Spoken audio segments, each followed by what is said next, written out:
¿Qué tal? Qué bueno que nos acompañen en un programa más de Primer Plano. Les propongo que abramos esta mesa discutiendo la situación en Guerrero, donde la tensión pasan las semanas y los meses y se sigue acumulando. Seguimos sin tener una explicación cabal de lo que ocurrió efectivamente aquella noche de septiembre, donde desaparecieron los normalistas de Ayotzinapa. La Procuraduría General de la República no ha dado todavía una explicación coherente, a pesar de que ha tenido avances, como el que se consignaba hace algunos días, la detención de este individuo al que apodan el Cepillo.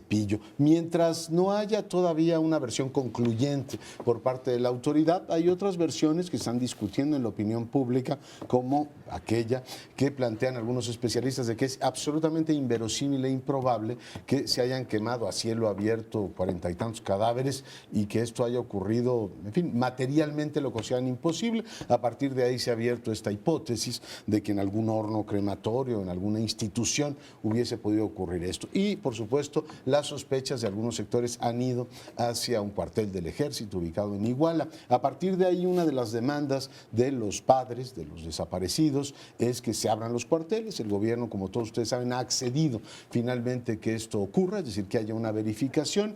Hay un par de elementos más que pongo para abrir la discusión. La cooperación, la coadyuvancia de las instancias internacionales, la comisión que preside Emilio Álvarez y Casa, más un conjunto de especialistas, un grupo interdisciplinario, especialistas de varios países, trabajarán también para impulsar eso. Pero bueno, tenemos una tensión cada vez mayor porque antes de que se diera el anuncio del gobierno de abrir el cuartel a los observadores, se lanzaron 2 camiones en contra de las puertas de un cuartel con una enorme tensión que se agrega a la que los elementos de la CT y otros grupos han, digamos, despertado en un Guerrero que no alcanza a encontrar todavía ni una versión clara, una versión concluyente de lo que ocurrió aquella noche, ni los elementos básicos, les pregunto, para que se celebren elecciones, por lo menos con lo que está ocurriendo en este momento. ¿Cómo ven ese frente? Pues explosivo. Por decirlo menos, es uno de los momentos de mayor tensión desde que empezó la alternancia, porque se confrontan la solución violenta y la solución pacífica de los conflictos, y el gobierno de la República y los que están movilizados para encontrar a los estudiantes no están estableciendo puentes, sino todo lo contrario. Hay una cadena de tensiones en la cual hoy Raúl Benítez, en Animal Político, que por cierto te comenta tu reflexión en ese espacio, Leonardo, pero mete una frase que me parece hay que incorporarla: a la impunidad del Estado se enfrenta a la impunidad de quienes protestan. Y en ese sentido, y acotando y siendo muy claro que yo estoy a favor totalmente de una solución pacífica, y me parece que lanzar 2 camiones contra un cuartel es un acto de provocación que no debe aceptarse como método de lucha. Aún aceptando, haciendo ese comentario, añado lo que me parece más importante. Dentro de este panorama hay la posibilidad de que se desactive la irritación y el enojo por la llegada precisamente, primero, de la Comisión Interamericana de Derechos Humanos y su grupo de expertos que se suman al equipo argentino de forenses, y segundo, y bien importante, el acicate que ello representará para que la Comisión Nacional de los Derechos Humanos, encabezada por Luis Raúl González, pues se lance a demostrar que sí pueden ser incómodos, porque los organismos defensores de derechos humanos aquí tienen que ser incómodos, van a incomodar a ambos, tanto al gobierno como a quienes se oponen al gobierno en Guerrero, porque ambos han incurrido en algunos momentos en despropósitos, o en el caso del Estado, en la franca impunidad. Adelante. Yo creo que una de las partes más críticas de la situación de Guerrero a propósito de la desaparición o matanza, según se presume, entre los estudiantes de Ayotzinapa o de los estudiantes de Ayotzinapa, está la participación del ejército. Creo que es muy crítica porque pone en duda a la fuerza del Estado mexicano, que mayores compromisos ha adquirido en la batalla contra el narcotráfico, sin que hubiera sido totalmente exitosa, pero sí cuidando que los miembros del ejército que intervienen en las distintas operaciones o acciones sean protegidos de alguna manera. Esto se empezó a ver desde hace un buen tiempo, un número de años, cuando el ejército reclamaba una protección en el ámbito legal, porque decía que sus acciones en la intervención para perseguir al narcotráfico, al crimen organizado en general, no estaban suficientemente protegidas en la ley, no estaban autorizadas. De hecho, hay un artículo en la Constitución que establece que el ejército solo intervendrá en actividades de defensa del territorio y cosas de este tipo. Hubo un cambio en la ley del ejército, pero no suficiente como para autorizarlo a hacer tareas de policía, que esa es la persecución de los delitos, no está a cargo del ejército, nunca ha estado y ahora prácticamente lo está, como hemos ido viendo. Entonces, involucrar al ejército en esta matanza, no en el sentido de si tenía información posterior a la comisión de este presunto delito de desaparición o de asesinato masivo, sino como encubridor tanto de Guerreros Unidos como de las autoridades locales de Guerrero. Esto porque tenían información directamente en la zona militar de lo que estaba ocurriendo en el territorio que tienen obligación de vigilar. Este es para mí el asunto más crítico de la crisis de Guerrero en este momento. Ya hablaremos del asunto de elecciones después, pero creo que... Pero yo sí retomo lo electoral porque sí, efectivamente hay elementos, indicadores que hacen pensar que podrían ponerse en riesgo las elecciones en Guerrero. El propio INE ya no está tan seguro que se pueda llevar a cabo, no porque las condiciones no lo permitieran como tal, sino por los actos de boicot específicos que están llevando a cabo los grupos inconformes, los grupos de protesta, de tomar sedes del INE, de entorpecer y dificultar, digamos, la capacitación que se tiene que estar llevando ya desde ahora, al grado en el cual de pronto se llega al punto de decir, no, pues es que no podemos celebrar elecciones porque se nos van a ir no digo que vaya a ocurrir, simplemente digo que sí veo un riesgo real de que se suspenda el proceso electoral en Guerrero, de que las instituciones se vean impedidas por estas movilizaciones y estas protestas y el boicot que abiertamente se ha dicho que se está haciendo, aunque incurre también en, digamos, violaciones a la ley, porque no es simplemente un boicot por ejemplo, de retirarse de las elecciones de Nápoles, es impedir que haya elecciones, con lo cual incurres en delitos electorales y delitos de otro tipo en varios casos. Creo que en el contexto de impunidad del que hablaba Sergio Aguayo, pues pueden estar efectivamente boicoteando el proceso electoral sin que la autoridad ponga orden y sin que garantice que se pueda llevar a cabo la elección, y quién sabe qué va a ocurrir. Pero también otro elemento que es pequeño, pero es un indicador que aparece en estos días, es ya empieza a haber reacciones en contra de quienes protestan, de la impunidad también de la que hablabas. Porque apareció una manta diciendo, oigan, pues es que estos están entorpeciendo los padres y los familiares de los normalistas, están entorpeciendo la economía, están afectando a terceros, nos están fastidiando a los demás, digamos, aunque podamos estar de acuerdo en su causa, pero no a costa de los demás. Y hubo también una pequeña marcha, pero simbólica, que puede ser un indicador de que muchos ciudadanos que no están directamente vinculados o involucrados en el movimiento, aunque lo puedan respaldar en su causa fundamental, digan, oigan, sí, pero es que nos están llevando de corbata a todos los demás. Y frente a la inacción del Estado con ese tipo de...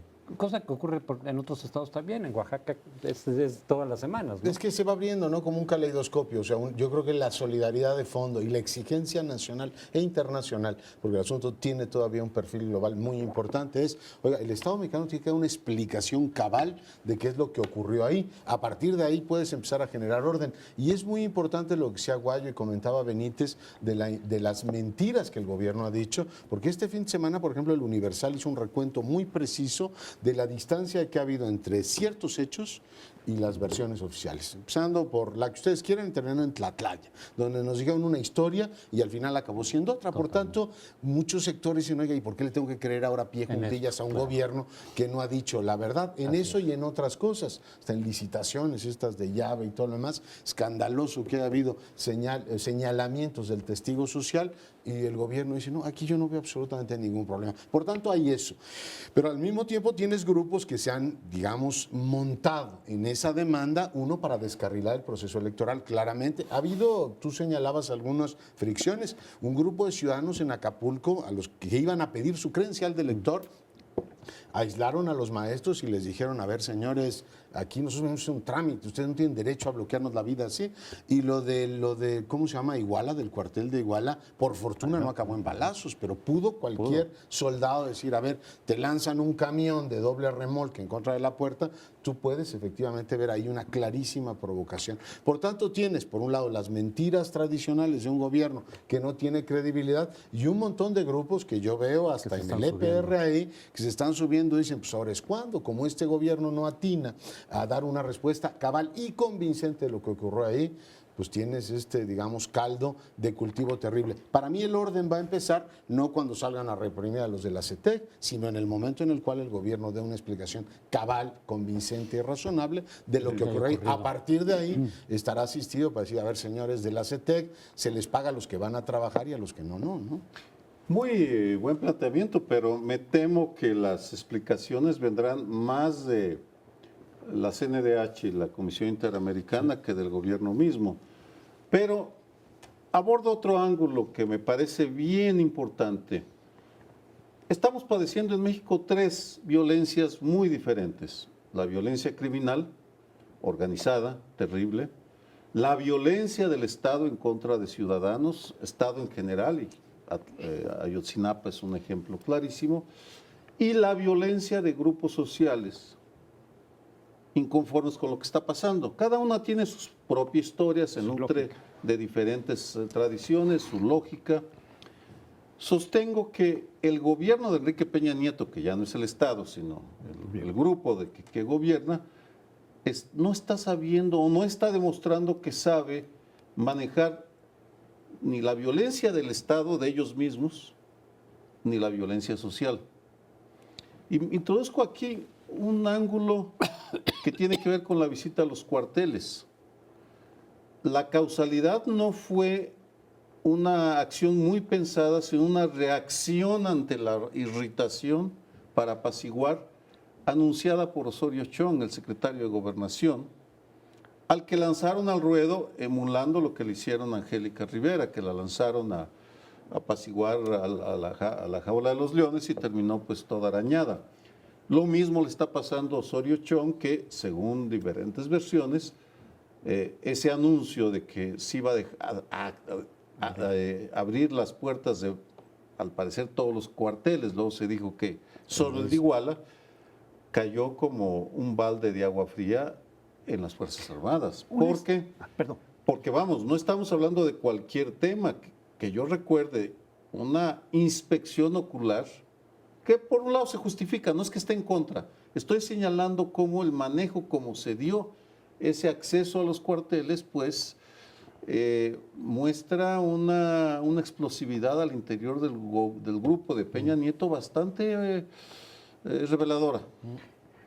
Yo quisiera agregar que esta apertura de los cuarteles tiene un sentido porque, como se dijo que era imposible que hubieran sido cremados 43 cadáveres en un mismo momento, se habló de que en las instalaciones del ejército, en las zonas militares, en los cuarteles, hay crematorios, pero tampoco un solo crematorio, el de Iguala, sería suficiente, porque tiene un límite.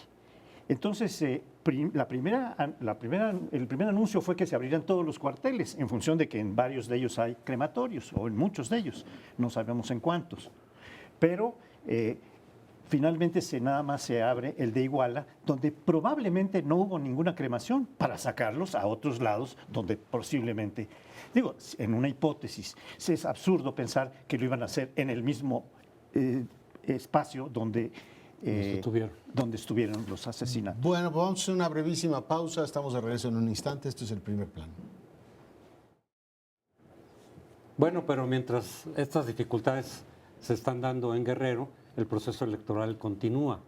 Y por lo mismo le dedicaremos de aquí a las elecciones al menos un segmento cada semana para analizar lo que va ocurriendo en todo el proceso electoral, que pues, es muy complejo, suceden muchas cuestiones, tiene diferentes fases y hay que estar al tanto de lo que está sucediendo semana con semana hasta que culmine esto en el 7 de julio con la jornada electoral. Y para seguir con Guerrero, bueno, pues la noticia de la semana pasada fue la declinación de quien se veía como el candidato no solo más probable, Armando Ríos Peter, senador por el PRD, y que tiene una fuerte presencia y mucha popularidad en el estado de Guerrero, y se decía que a pesar de lo que pasó en Iguala, en Ayotzinapa, toda esta situación en la que el PRD está sumamente involucrado, Ríos Peter podría ganar por su propio peso como candidato. Bueno, pues sorpresivamente anunció que se retiraba de la candidatura, que le estaban haciendo propuestas indecorosas, después dijo que era en particular Jesús Ortega, sigue siendo el líder del grupo de los chuchos, y que le estaba haciendo propuestas indecorosas en el sentido de, pues tienes que negociar y ver y apoyarte en el exgobernador, que se supone que ya estaba fuera de la jugada, Ángel Aguirre, y es con él con quien tendría, no con el actual gobernador, que a final de cuentas pues no tiene un grupo político tan fuerte como Aguirre, y que él dijo, no, si se trata de esas componentes, es una acusación muy dura para el PRD, es un golpe muy duro. Se especula que aunque él ha dicho que se mantendrá en el PRD y que renuncia a cualquier posibilidad de ser candidato en Guerrero, pues otros grupos de izquierda a lo mejor digan, pues vente para acá, y entonces se le complican las cosas al PRD de mantener esa plaza. Eso para empezar. ¿Estarías pensando en Morena o en...? Bueno, puede ser Morena también, pero puede ser el Movimiento Ciudadano, puede ser el PT que lo mande como candidato, distinto al del PRD, y Yo eso vi el sería texto que publicó este fin de semana en Sí. un periódico sobre su renuncia. Habla de una crisis moral y una cosa que me resulta muy difícil entender en un político profesional, que además fue precandidato y le dejó a Aguirre su posición, y que de pronto descubre que el partido está haciendo todo esto y que le pide que pacte con el anterior. Digo, visto desde un punto de vista así absolutamente distante, uno dice, pues eso es la política, ¿no?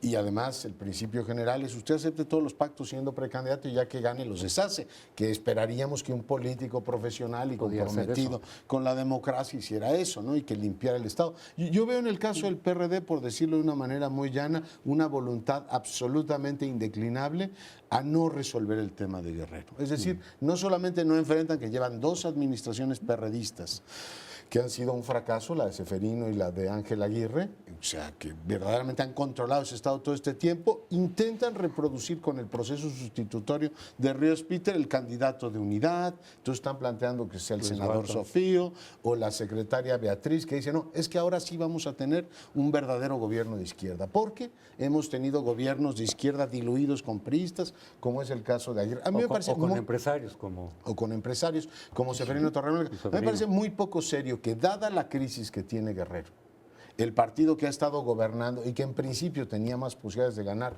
la elección en esa entidad, su respuesta sea, señores, vamos a seguir haciendo lo mismo, y el candidato mejor ubicado dice, no, qué horror, estos señores se dedican a hacer cosas que a mí me asustan y todo el mundo deja a Guerrero ahí. No entiendo si lo que están diciendo es el único partido con capacidad de gobernar Guerrero, es entonces el PRI. La verdad es que no lo entiendo. Mira, está peor que los nazis al final de la Segunda Guerra Mundial, porque cuando ya estaban rodeados por los soviéticos y los aliados, seguían repitiendo la propaganda que en cualquier momento aparecerían las armas secretas que salvarían al Reich y derrotarían ignominiosamente a los invasores del Deutschland, Überall. Bueno, nunca pasó. Liberales. Aquí no hablan de armas secretas los perredistas, simplemente hacen como si no pasara nada. Si uno revisa los spots de ellos, viven en un mundo raro, en un mundo ajeno, en un mundo solo de ellos, en un México que no existe más que en su imaginación. Y en ese sentido, pues suena...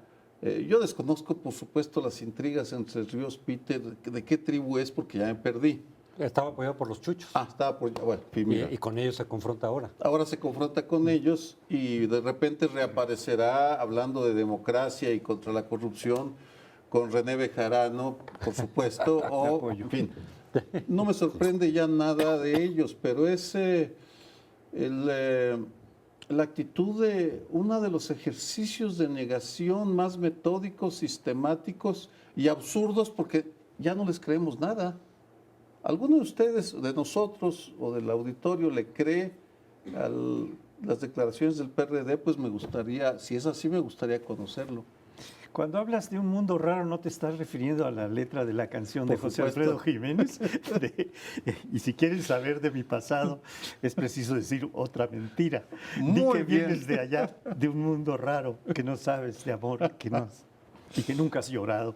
Bueno, está bien, es una buena definición, porque el panorama está tan triste en Guerrero, tan difícil para consumar un proceso electoral confiable, pacífico, legal, que pues vamos a ver cuestiones en el curso de los próximos meses que nos van a sorprender.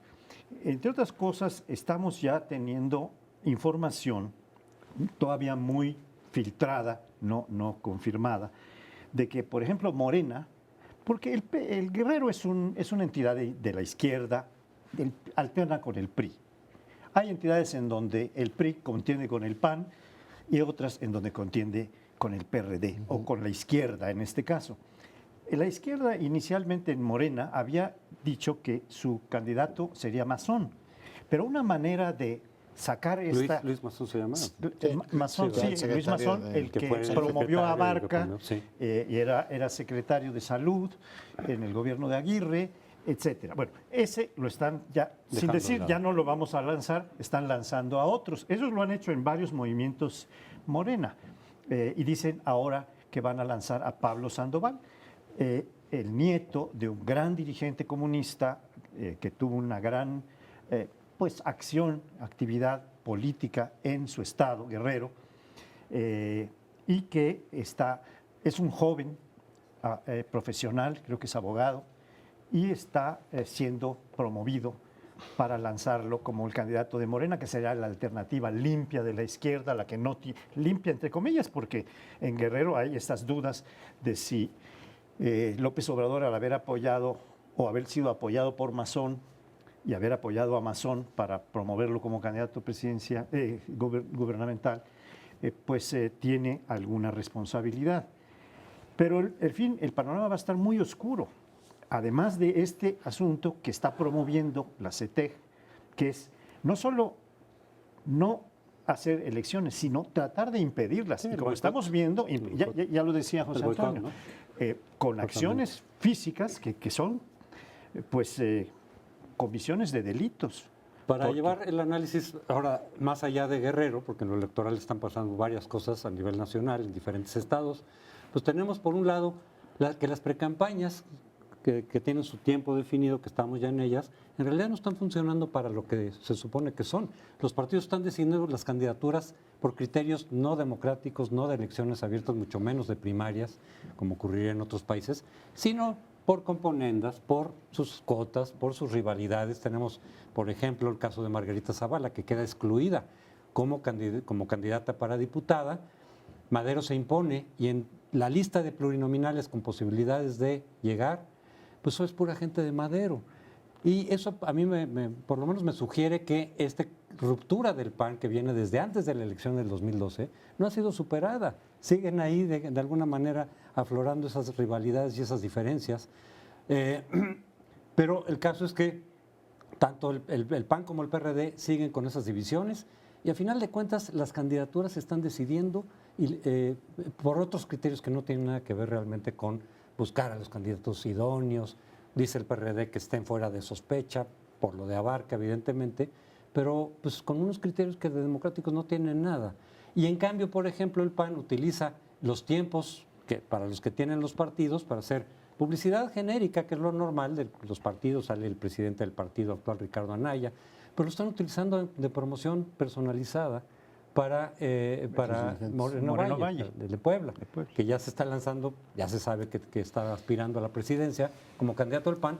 Pero una cosa es que se sepa y que él incluso lo pueda sugerir, y otra cosa es que uses los tiempos oficiales, que es lo que estaba haciendo el Partido Verde, con el Partido gobernador Verde, por lo cual fue pues, prácticamente exonerado, Sobre el PAN está incurriendo exactamente en lo mismo. Es verdad, aunque yo veo, digamos, diferentes elementos. En el caso del PAN, claramente sigue la tensión ahí entre el maderismo y el calderonismo. Tengo la impresión que se le pasó la mano. El propio Corral escribió este fin de semana diciendo, a ver, una cosa es que ganes, que había apoyado a Madero en la interna, y otra cosa es que desplaces de una manera además tan obvia a todo ese grupo político, porque la señora era esposa de un señor que no le cae bien entonces al dirigente actual. Eso por el lado del PAN. En el lado del PRD, ya lo decía perfectamente Sergio Aguayo, no agrego absolutamente nada, están como si no hubiera ocurrido nada. Leonel Godoy quiere regresar, dice, no nos habíamos dado cuenta, fíjate, fue gobernador, que el crimen organizado era un problema, y uno dice, caray, gobernador, había salido de ser secretario de Seguridad Pública de esta capital y el operativo en Michoacán empezó con su predecesor y él no se había dado cuenta que el crimen organizado era un problema, con lo cual lloras. Y por el lado del PRI está yendo por la vía pragmática y teledirigida desde muy arriba, diciendo, a ver, ¿qué candidato es el más popular? Así resolvieron el tema de Nuevo León, mandan a la senadora, y en el caso de Michoacán tienen también ya candidato, al senador Asunción, con lo cual tienes la planilla completa. Estoy viendo, digamos, prácticas, no sé si del todo antidemocráticas, Crespo, pero tradicionales, claramente, en el caso del PRI, ¿no? En el caso del PRI muy práctico, ¿no? Yendo por el que menos, digamos, fricciones genere. Durante muchos años, Carlos Monsiváis publicó en una sección que se llamó Por mi madre, Bohemios. Se dedicaba a rescatar declaraciones para burlarse de los políticos. Ese era el objetivo. Crespo nos sugirió esta sección semanal sobre elecciones, me parece muy acertado. Creo que en la medida de lo posible tendríamos que rescatar frases célebres. Voy a mencionar 3.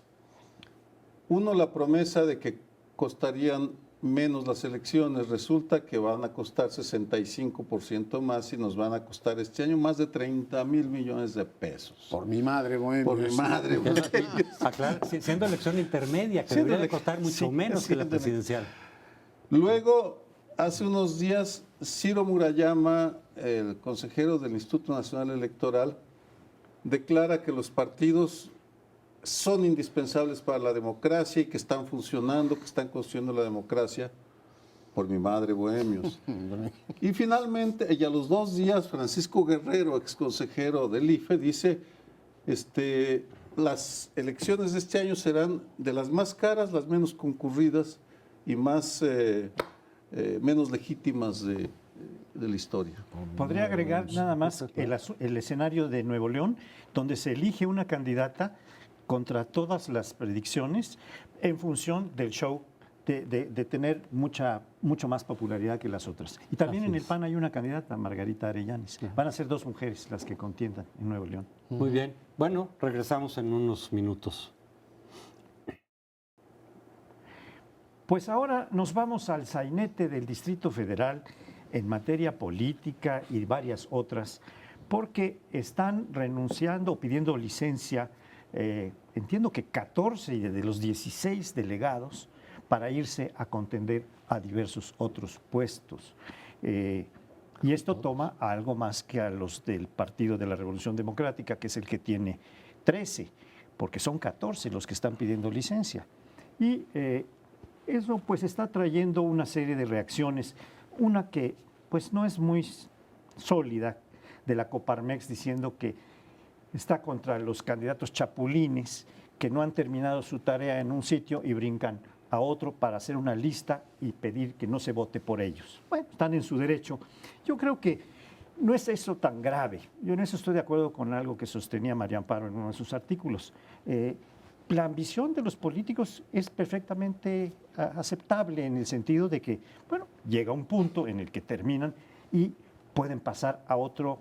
Si el electorado los considera adecuados, pues votará por ellos, y si no, no. Lo que me parece muy grave es que esté habiendo una especie de arrebatiña de candidaturas en función de intereses que quieren ir a proteger, porque han estado metidos en la corrupción muy fuerte. Ese es el caso, por ejemplo, del delegado de Coyoacán, Toledo, que se está yendo pues, para protegerse con un fuero ante posibles responsabilidades que se le puedan pues, incoar o plantear, ¿no? Y así hay otros, como el de Iztapalapa, que también tiene un conflicto de intereses en esta camioneta que chocó totalmente ebrio. En fin, hay otra serie de delegados en el caso del Distrito Federal.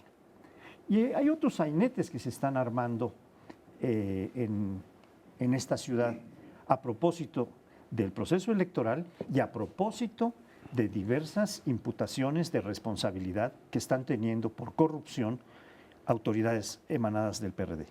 Una precisión. No echemos las campanas a vuelo celebrando que ya se fueron 14 delegados, porque pidieron licencia por de 15 a 90 días, es decir, se retiran para buscar otros cargos. Si no los obtienen, van a regresar. Así que lo que demuestra que serán mediocres y corruptos, pero no son tontos, ni tarugos, están buscando el cargo. Pero quisiera hacer una reflexión más amplia sobre la relación del urbanismo con la política en México, porque después del movimiento del 68, el gobierno federal decidió rediseñar urbanísticamente la capital para sacar a los estudiantes del centro de la ciudad y llevárselos a la ciudad universitaria, fuera del centro de la ciudad, para quitarles la posibilidad de impactar la vida política.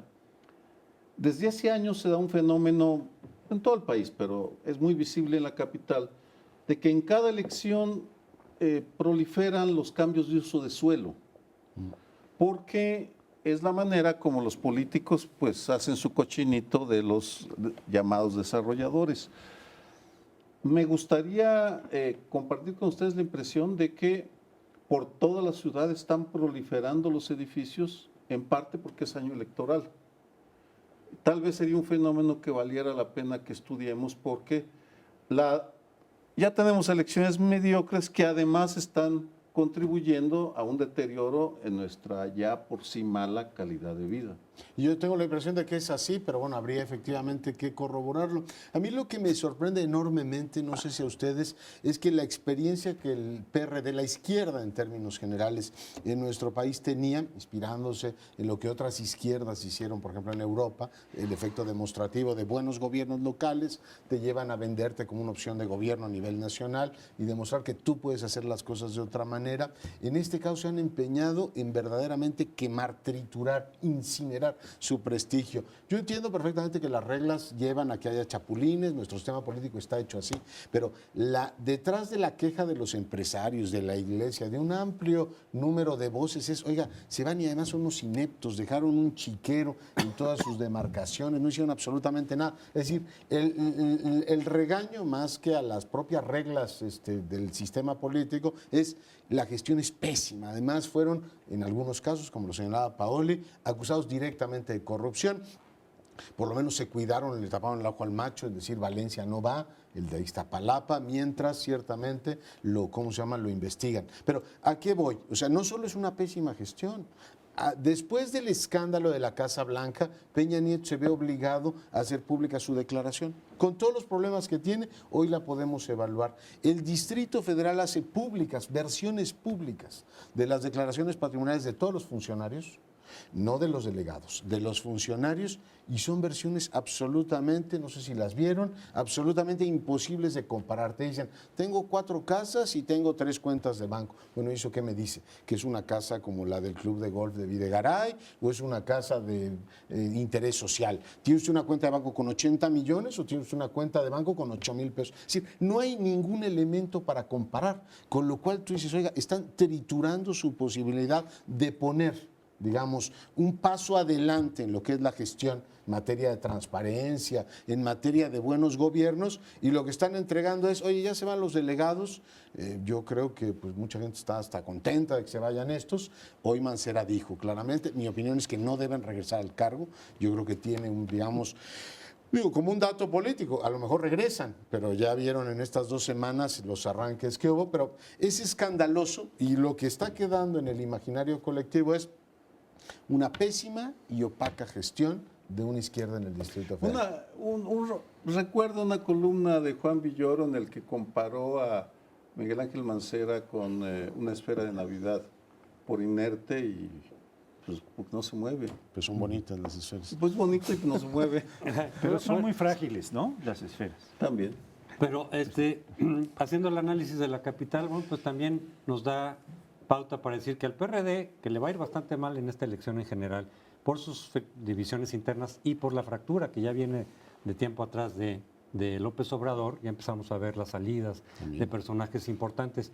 Vinculado con la capital está Mario Delgado, que fue funcionario en el gobierno de Marcelo Ebrard, abandona el PRD, se va a Morena, lo cual muchos dicen es un indicio de que Marcelo Ebrard también se pueda ir a Morena, que ya no tiene mucho sentido que siga en el PRD.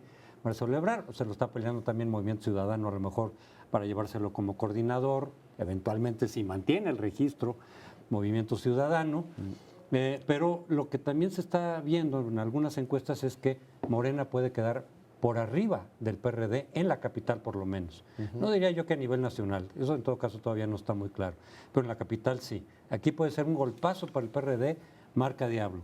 Y otra reflexión relacionada con lo electoral, lo que nos dice mucho es, el PRD está buscando una alianza aquí en la capital nada menos que con el PANAL, el partido del Bester Gordillo, que a su vez en otros niveles está haciendo alianza con el PRI.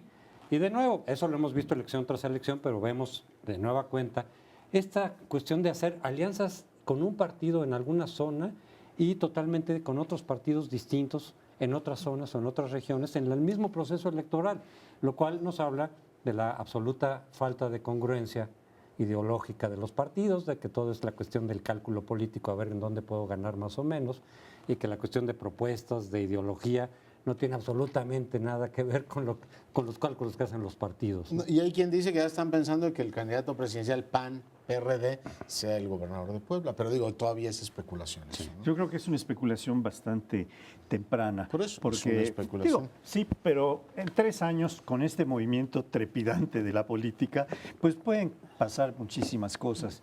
Yo creo que es un anticipo indebido, innecesario, desde su perspectiva como posibles exitosos candidatos, estar promoviendo al gobernador de Puebla, que además era gente de El Bester, era el niño consentido de El Bester. Sale del PRI igual que El Bester, y se va a Nueva Alianza y no es candidato y no es panista. Su incorporación al PAN es muy reciente. Primero divide al PAN en Puebla y medio PAN queda con él y medio PAN en contra. Y ahora, como su alianza es con el presidente Madero, entonces pero lo van a quemar en el camino. Un poco no se está viendo esta intencionalidad que algunos torpemente llamarían maquiavélica, porque el pobre Maquiavelo jamás planteó este tipo de cosas, pero que van a quemar a un candidato porque ha llamado muchas inversiones para Puebla, porque ha tenido muchos éxitos y les van a empezar a sacar sus fracasos, la ley Bala y una serie de cosas que tiene en su cuenta negativa el gobernador de Puebla. De esa chamusquina, como diría mi abuelita, que en paz descanse, se salvan pocos, pero hay algunos que se salvan. También démosles beneficio a la izquierda que ha habido personajes que mantienen un cierto prestigio porque han sido congruentes. El Güero González Garza, que está en alguna oficina del gobierno del Distrito Federal. Alejandro Encinas, que este jueves próximo anunciará si se queda o se va. Mi pronóstico, creo que compartido, es que se va a Morena.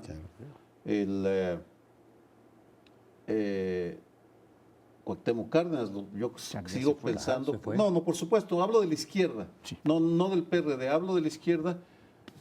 Es decir, sí hay algunos que se salvaron del naufragio ético que hemos observado, en la cual el PRD, la izquierda, se ha mimetizado con el PRI. Sí, Sergio, pero es la generación anterior. Claro. O sea, ves los que me dijiste, González Garza, Cuauhtémoc Cárdenas. O sea, yo te hablo de Mausoledo, de Víctor Hugo Ron, o sea, de los que están gobernando aquí y ahora, ¿no? Muy buen punto. Sí, bien, es un tema que vamos a seguir teniendo muy de cerca, porque además está el tema de los candidatos independientes que en el Distrito Federal son de un buen número, como para observar qué pasa con este nuevo fenómeno en las elecciones, porque no solo va a haber candidatos independientes para delegaciones, sino también para diputados a la Asamblea y para diputados federales. Bien, pero nos vamos a tener que ir a un siguiente bloque. Vamos a regresar en unos par de minutos, no nos deje. Ya sabemos que los consumidores mexicanos estamos desprotegidos, indefensos frente a la voracidad de un buen número de empresas. Lo que ahora constatamos es que nuestra situación es realmente preocupante porque no hay casi instituciones que nos protejan y lo menciono por los usuarios financieros que ahora están en el centro de la atención por el escandaloso saqueo que hizo FICREA a miles de ahorradores, algunos de escasos recursos, otros connotados como el Tribunal Superior de Justicia del Distrito Federal, el gobierno o el Tribunal del Estado de Coahuila, es decir, arrasaron durante años con ahorradores sin que las autoridades encargadas de tutelar los derechos de los usuarios financieros hicieran algo. Me refiero a la Comisión Nacional Bancaria y de Valores y a la CONDUCEF, que ha tenido algunos aciertos, pero aquí realmente derraparon, se vieron ausentes, se vieron ingenuos, porque el personaje en cuestión, el dueño de FICREA, ya había estado al menos acusado penalmente o fichado, no sé si le tomaron las fotos. ¿En manos de quiénes estamos? Pero no es el único caso. Todos aquellos que se acerquen a observar lo que hace la banca comercial en México constatará el exceso de cobros por servicios y la pésima calidad. No voy a enumerar todo lo que hacen, pero se están hartando de ganar dinero. La banca, mayoritariamente extranjera y la escasa nacional, sin que nos den un servicio adecuado a lo que les estamos pagando. Y bueno, el motor de la ganancia, todo el mundo quiere ganar dinero y si los dejan, pues se hartan. Aquí lo realmente preocupante es que pasan los meses, las semanas, los años, las décadas y la autoridad que debería protegernos sigue ausente. Se le están imputando al señor Olvera, director de esta empresa FICREA, que defraudó a miles de ahorradores, dos tipos de delitos. Uno es lavado, que la prensa ha calificado como lavado hormiga, porque es de pequeños ahorradores o pequeños inversionistas, y también de triangulación ilegal de capital que él transfiere, de recursos que él transfiere de FICREA a 3 empresas suyas que están pues siendo también investigadas ahora, porque esta es la forma que utilizó para llevarse dinero, además de que se llevó aparentemente en efectivo, creo que se llevó 25 millones en sus maletitas. Bien, este es un asunto, el asunto legal, ¿cómo va a ser enfrentado? Está faltando de enfrentar el posible encubrimiento, porque no es que hubieran hecho simplemente de la vista gorda las autoridades.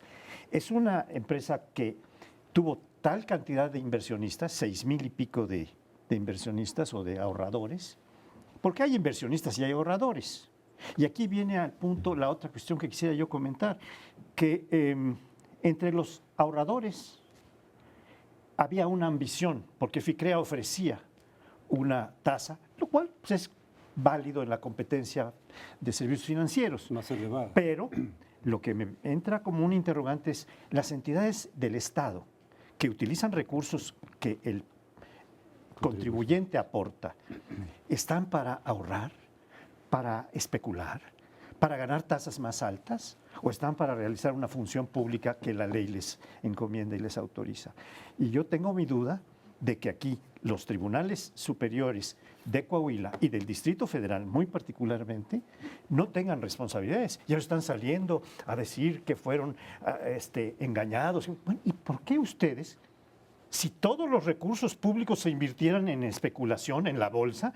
Bueno, imagínense, esta es una debilidad terrible, una forma de corrupción que no ha sido suficientemente analizada, porque no pueden estar invirtiendo recursos públicos en la especulación financiera y dejando pues a tribunales que son importantes para realizar sus tareas sin esos Y recursos. al final vamos a tener un FOBAPROA a tribunales que invirtieron inapropiadamente, lo cual es una extraña paradoja. O sea, el dinero del contribuyente va a la Procuración de Justicia y en este caso el tribunal lo invierte en lugares sospechosos en donde hacen lavado de dinero. Entonces, tú contribuyes para que el tribunal fomente actividades absolutamente ilegales, lo cual es una extraña y curiosa paradoja. No sé, yo creo que todo mundo debe cuidar la rentabilidad del dinero. Es decir, oiga, si te dan 800 millones, pues buscas un instrumento en el cual puedas buscar una rentabilidad, por lo menos para mantener el poder adquisitivo de ese monto. Lo que está absolutamente claro, y coincido contigo, es no tienes el dinero público para especular. Eso es una majadería en toda la línea y debería haber responsabilidades. Pero debería haber, como dijo Sergio, también responsabilidades en toda la cadena. Si tienes el efecto atractivo ahora que tienes tasas de interés casi planas, que es una paradoja que algún día deberíamos, si nos da tiempo y ganas, analizar. O sea, tú tienes tasas negativas ahora, entonces ser un ahorrador es contraproducente, es irracional. Te están pagando menos de lo que la inflación te da. Entonces vienen estos vivales y dicen, no, yo le pago 7%, mire, conmigo está ganando 3%. E incentivas el apetito de esos ahorradores. Pero el punto es el que tú decías. Teóricamente, y es un discurso que el gobierno ha tenido, teníamos un sistema perfectamente vigilado, perfectamente monitoreado, a prueba de bombas, y resulta que es un sistema en el cual las autoridades no hicieron su trabajo, les cayó una tormenta en el cual defraudan a un montón de pequeños ahorradores. Esos podrán cobrar el seguro de depósitos, pero todos los demás que quedan expuestos, pues obviamente la lógica es, no les vamos a pagar, que le vamos a ir al tribunal. Oiga, que no le va a pagar el banco, pues obviamente va a pagar pagando el contribuyente, porque no hay manera de que ocurra, no hay forma de que esto ocurra de otra manera. Suma, sí le estamos viendo un montón de agujeros al tema, y el asunto que tú dices de la desprotección del consumidor, lo suscribo plenamente. Es decir, la voluntad de ganancia no debería pasar por deteriorar de esa manera el servicio o exprimir de esa manera a los consumidores o usuarios. Precisamente porque se ofrecen tasas, además, garantizadas, ¿no? Es decir, independientemente de cómo vengan los movimientos financieros nacionales, internacionales, te vamos a pagar esto. Claro, mucha gente dice, pues ahí no solamente voy a ganar, sino que tengo una garantía presuntamente de ganancia, pero justamente por eso es que la atención de las autoridades respectivas tendría que ser mucho mayor. Es decir, precisamente en esos casos es donde puede haber los casos de fraude como ocurrió ahora en Freecrea. O sea, en sí mismos, quienes ofrecen eso, tienes que jalar la atención porque eventualmente eso se puede traducir muy fácilmente en un fraude al inversionista, al ahorrador. Y como en otros casos aquí, no solamente lo que pasó dejó de pasar, las negligencias, eventuales corruptelas por ahí también, quién sabe, sino una vez que tienes ese problema, pues no solo subsanarlo con recursos del contribuyente, otro FOBAPROA en pequeño, sino que aquí nunca hay responsabilidades de nada. Otra vez les impone la impunidad. Es decir, aquí alguien tiene que responder. A lo mejor se tiene que pagar dinero a los contribuyentes, a los ahorradores de los contribuyentes, ¿no? Otra vez un golpe para el contribuyente. Bueno, pero por lo menos que tiene que haber responsabilidad de quien no hizo su chamba o de quienes no lo hicieron a lo largo de todo este proceso. Y eso es lo que de nueva cuenta, pues no estamos viendo que vaya a ocurrir. Y sucede cuando todavía estamos pagando FOBAPROA, por cierto.